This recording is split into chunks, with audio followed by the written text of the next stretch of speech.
మకర రాశి వారికి 5 గ్రహాలు యోగిస్తున్నాయండి.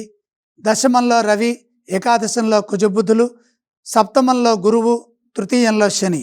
సంపూర్ణమైన అదృష్ట యోగాన్ని పొందుతారు. ఆశించిన లాభాలు కలుగుతాయి. క్రమంగా అభివృద్ధిని సాధిస్తారు. బంగారు భవిష్యత్తు లభిస్తుంది. విజయాలు తలుపు తడతాయి. కోరుకున్న ఫలితాలు చెరువులోనే ఉన్నాయి.